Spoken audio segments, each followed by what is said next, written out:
আসসালামু আলাইকুম। আমি শান্তি বলছি শান্তিস ফ্যামিলি থেকে। কেমন আছেন আপনারা সকলে?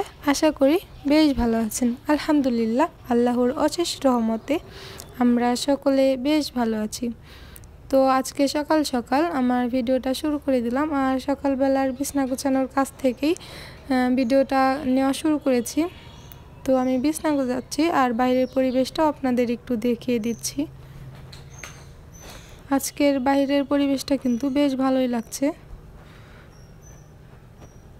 আর এখন আমি আমার খাটের পাশের ছোট্ট টেবিলটা গুছিয়ে নিচ্ছি। এই ছোট্ট টেবিলে অত হাবিজাবি কিছু রাখলে আমার কাছে ভালো লাগে না, তাই আমি একেবারে নর্মালভাবে রেখেছি। এখানে আমার হাতে বানানো গজ কাপড় দিয়ে একটা টেবিল ম্যাট নিয়ে নিয়েছি। এটা হচ্ছে সাইডে হালকা একটু ডিজাইন করা অন্য কাপড় দিয়ে, আর এটা হচ্ছে টুকরো কাপড় ছিল, তাই মাঝখানে একটু ডিজাইন নেই। আমি এখানে হচ্ছে একটা টাইলসের টুকরো বসিয়ে দিয়েছি,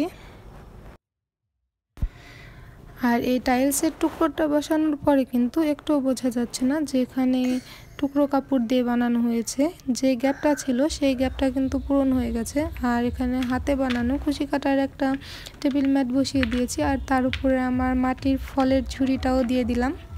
এই ফলের ঝুড়িটা দেওয়ার পরে কিন্তু আমার কাছে এই সাইড টেবিলটা বেশ ভালো লাগে, কালারফুল মনে হয়। আর সাইডে একটা আমি পাউডারের বক্স রেখে দিলাম, এটা মাঝে মধ্যে প্রয়োজন হয়, হাতের কাছেই রেখে দিলাম সেই জন্য। আর এখন চলে এসেছি আমাদের ঘরের সবচেয়ে বেশি এলোমেলো হওয়ার জায়গাগুলোর মধ্যে একটা জায়গার মধ্যে। এটা হচ্ছে আমাদের পড়ার টেবিল। তবে আমাদের সকলের যা অপ্রয়োজনীয় জিনিস আছে যেটা ব্যবহার করার পর জায়গা মতন রাখা হয়নি, সেগুলো আমরা টেবিলের উপরেই রেখে দিই দুজনে। আর সেই টেবিলটা এখন গুছাতে এসেছি। আর এখন একে একে যা অপ্রয়োজনীয় জিনিস ছিল সেগুলো আমি সরিয়ে নিয়েছি। আর এটা তো স্টুডেন্টের জন্য প্রয়োজন একটা জিনিস, রোদ হোক বা বৃষ্টি হোক যে কোনো সময় প্রয়োজন, তাই এটা টেবিলের মধ্যেই রেখে দিই। আর এখন টেবিলটা একটু পরিষ্কার করে নিচ্ছি, ঝেড়ে মুছে নিচ্ছি, কারণ এটার মধ্যে প্রচুর ধুলা আসে। উপরের রল ক্লাবটা যে কালারের, এটার মধ্যে হচ্ছে ময়লা খুব একটা বোঝা যায় না, তবে হাত দিয়ে পরিষ্কার করতে গেলে তখন দেখা যায় যে প্রচুর ময়লা রয়েছে। আর এখন আমি একে একে সব কিছুই নামিয়ে মুছে নিব।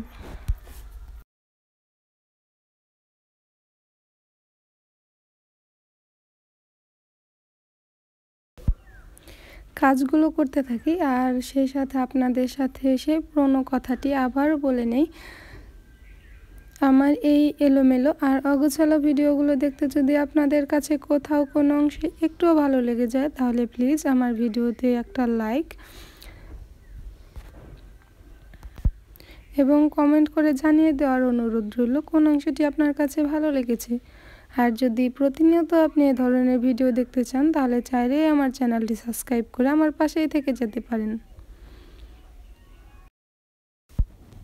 আর আপনাদের সাথে কথা বলতে বলতে আমি এদিকটা পুরোপুরিভাবে গুছিয়ে নিয়েছি, তবে অগুছালো রয়েছে আমার মাছের বোতলটা। এটা এখন ভালো করে পরিষ্কার করতে হবে।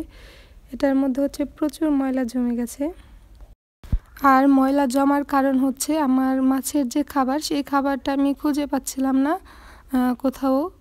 তারপর মাছ না খেয়ে থাকবে সেজন্য হচ্ছে আমি ছোট ফিড সেগুলো দিচ্ছিলাম, আর এটা পানিতে দেওয়ার সাথে সাথেই পানিটা একেবারে ঘোলা হয়ে যাচ্ছিল।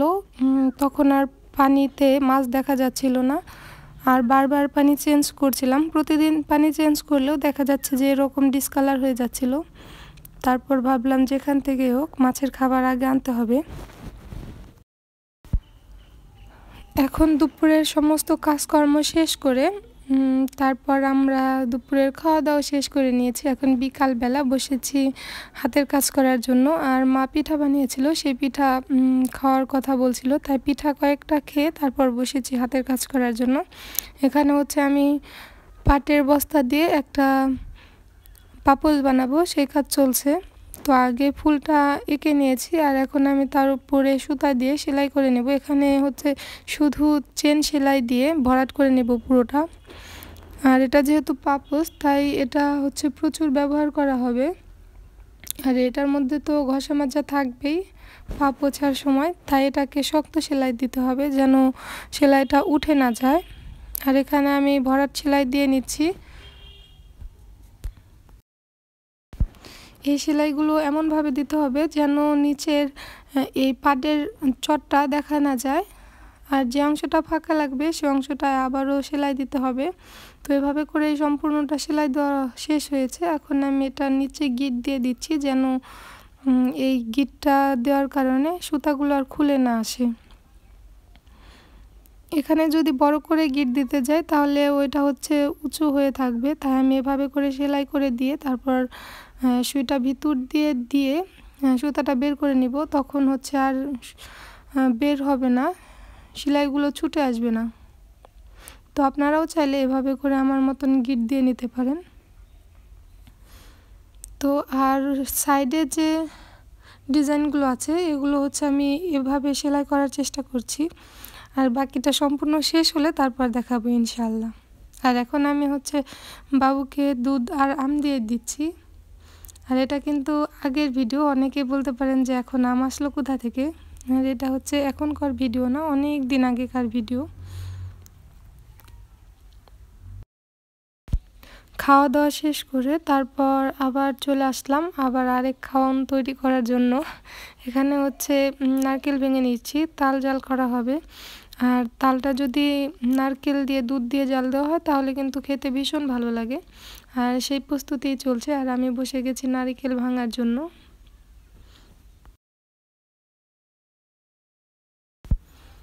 আর এদিকে আপনাদের সঙ্গে কথা বলতে বলতে আমি কিন্তু সম্পূর্ণ নারকেলের ছালটা ছিলে নিয়েছি। এখন এটাকে খুব ভালো করে পরিষ্কার করে তারপর ভেঙে নিতে হবে। আর ভেতরে দেখা যাচ্ছে যে গাছ হয়ে যাচ্ছিল, ভেতরের নারকেলটা কি ভালো আছে কি না বলতে পারছি না, তবে ভেতরে তো পানি আছে, মনে হচ্ছে নারকেলটা ভালোই হবে। তো চলেন ভেঙে দেখা যাক।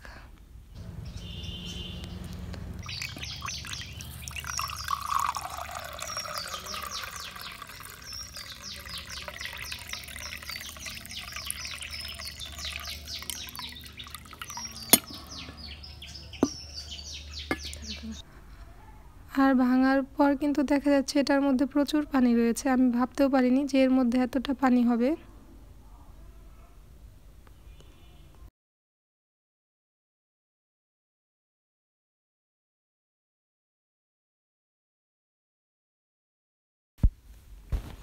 আর এখন এগুলোকে কুড়িয়ে নিতে হবে, আর তারপর কুড়ানো নারকেল দিয়েই হচ্ছে তালটাকে জাল দেওয়া হবে।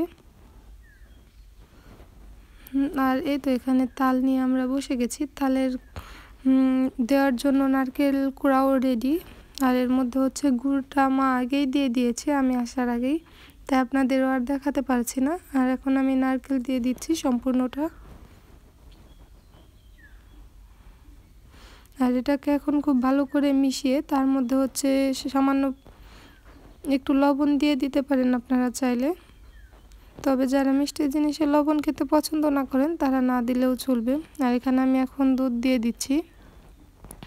দুধ দিয়ে দেওয়ার পর চুলায় দেওয়ার আগে আপনারা খুব ভালো করে এটাকে মিশিয়ে নেবেন। আর তারপর হচ্ছে আপনারা চুলায় দিয়ে অনবরত নাড়তে থাকবেন। আর এটা যদি নাড়া বন্ধ করে দেন তাহলে কিন্তু নিচ দিয়ে লেগে যাবে, আর নিচে লেগে গেলে পুরা গন্ধ হবে, তখন আর আপনাদের খেতে ভালো লাগবে না। এটাকে হচ্ছে অনবরত নেড়ে তারপরে জাল করে নিতে হবে, আর একবারে ঘন করে নিতে হবে। আর এদিকে আমি আমার ছেলেকে হচ্ছে সেই নারিকেলের পানিটা খেতে দিয়েছিলাম, তবে নারিকেলের যে ফুপাটা ভেতরে রেখেছিলাম সেটার জন্য কিন্তু সে খাচ্ছিল না, বারবার আমাকে আঙ্গুল দিয়ে দেখাচ্ছিল এটা কি খাবো না আমি। তারপর ওইটা উঠিয়ে দেওয়ার পর সে কিন্তু সুন্দর হাত দিয়ে খেয়ে নিচ্ছে, তবে একবার মুখে দেওয়ার পর বলছে এটা কি পানি, এটা তো ভালো পানি না, মজার পানি খাবো। তবে তারপর তাকে বোঝানোর পর সে আরও একবার নিয়ে খাওয়ার চেষ্টা করছে।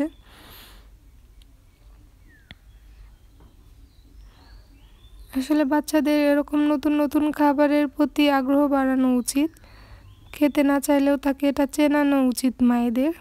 আর এই তো আমাদের তাল জাল করা রেডি। আর আমি সকালবেলা তাল দিয়ে আর ডিম পোস্ট দিয়ে রুটি নিয়ে বসে গেছি নাস্তা করার জন্য।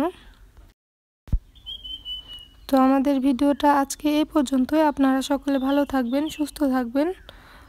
আল্লাহ হাফেজ। আসসালামু আলাইকুম।